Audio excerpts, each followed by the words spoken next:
Hello to everyone. Once again, today's discussion is in stock market, and the topic is once again on this Vodafone idea, which is almost it has collapsed. The We have already heard the news that the Kumar Mangalam Birla has resigned from the post of non-executive director. सो और हम पिछले 2 दिन के trading session Thursday and Friday को, हालांकि Friday को थोड़ा सा रिकवरी हुआ, लेकिन थर्सडे को यह शेयर्स निवेशकों को काफ़ी नुकसान पहुंचाया है और शेयर में भारी गिरावट दर्ज की गई और अभी भी यह संशय की स्थिति बनी हुई है, क्योंकि जो वोडाफोन आइडिया जो है डेप्ट से लदा हुआ है और ये one of the third biggest telecom operator है और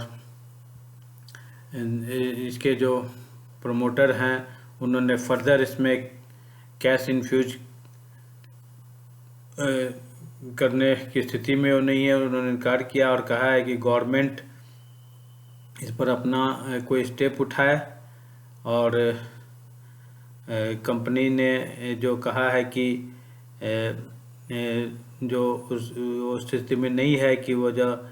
1,75,000 का जो ड्यूज है, 1,80,000 करोड़ का जो ड्यूज है वह कंपनी देने की स्थिति में बिल्कुल नहीं है, क्योंकि जो उसका 28,700 करोड़ जो है उसमें से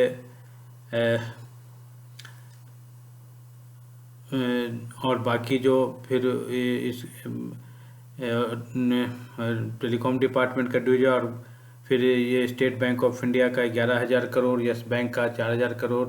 इंडसइंड बैंक का 3,500 करोड़ और IDFC बैंक का भी लगभग 3900 करोड़ के आसपास बकाया है और उधर यस बैंक का इस टोटल लोन ड्यूज का में लगभग 2.4% एक्सपोजर है और इंडसइंड बैंक का 1.65%। सो हम देख भी रहे थे कि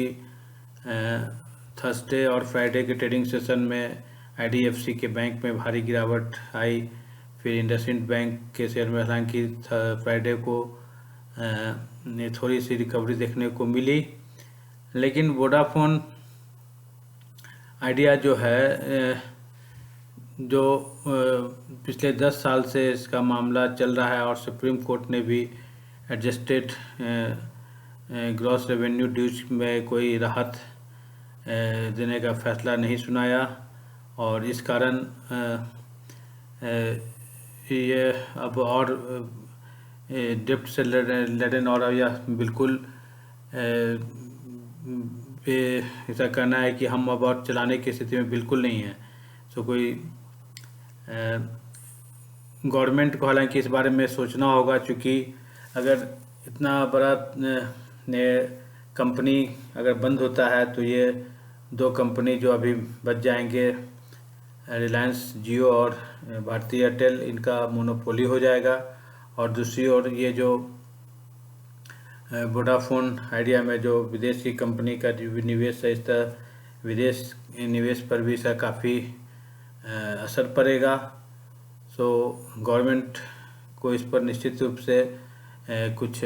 विचार करना होगा और कैसे यह कंपनी को रिवाइव किया जाए इस बारे में कोई प्लान चेकआउट करने की ज़रूरत है, क्योंकि ये one of the biggest operator, third biggest operator है। इसके लगभग 28 करोड़ यूजर्स हैं और कंपनी हर एक एरिया में लगभग पैन इंडिया प्रेजेंस है इसका। तो और में एक गलत मैसेज पूरे फॉरेन निवेश पर भी इसका जाएगा कि भाई गवर्नमेंट ने इसका कोई स्टेप नहीं उठाया, प्लस जो मैं अभी चर्चा किया कि 2 कंपनी जो बच जाएंगे उनकी मोनोपोली हो जाएगी। तो ये क्या स्थिति बनेगी, क्योंकि अभी तक इस पर कोई अ, जो प्राम चौकआउट नहीं आया। तीसरा, कौन गवर्नमेंट क्या इस पर स्टेप लेती है, क्योंकि सुप्रीम कोर्ट ने भी इस कंपनी के जो राहत मांगा गया था एजीआर पर, उसके अगेंस्ट में ही फैसला दिया और कोई राहत उसको एजीआर पेमेंट करने पर जो टेलीकॉम डिपार्टमेंट का जो ड्यूज है उस पर कोई राहत नहीं मिला है वोडाफोन आइडिया कंपनी को। हालांकि केवल उसे यही उसे मिला राहत में मैंने दिया गया है कि वो 10 साल में यह पेमेंट करे। तो लेकिन कुमार मंगलम बिरला जो ने साफ जो कहा है कि भाई वो बिल्कुल इस स्थिति में नहीं है और कि फर्दर वो कैपिटल इस कंपनी में इन्फ्यूज करें। तो कैसे इसमें गवर्नमेंट इसको रिवाइव करे और इसको यह कंपनी एग्जिस्टेंस में रहे, क्योंकि एग्जिस्टेंस में रहेगा तो बैंक का भी फर्दर ड्यूज होगा और इतने जो 28 करोड़ जो लोगों को जो यूजर्स हैं उनको भी यह टेलीकॉम सेवा मिलता रहेगा। तो ये निश्चित रूप से गवर्नमेंट की जिम्मेदारी बनती है कि इस पर वह विचार करे और कैसे रिवाइवल, जैसे यस बैंक में जो स्थिति बनी थी उस वक्त गवर्नमेंट ने उसको रिवाइव करने की योजना बनाई, उसी तरह इसको भी रिवाइव करने के लिए कुछ फिनेंशियल पैकेज दे के इसको कैसे यह कार्यरत रहे, इसके बारे में निश्चित रूप से एक स्टेप लेने की ज़रूरत है। तो उसी के साथ मैं वोडाफोन आइडिया जो कर्ज से दबा हुआ आज टेलीकॉम कंपनी है और वह काफ़ी परिस्थितियों से जूझ रहा है और इसके बारे में कैसे शेयर में भारी गिरावट आई है, तो इस पर यह विशेष समाचार मैं समाप्त करता हूं। और जैसे ही कोई नया अपडेट मिलता है मैं आप लोगों को उससे अवेयर करूंगा। इसी के साथ मैं आज की वार्ता समाप्त करता हूं। आप सबों को धन्यवाद। Thank you very much.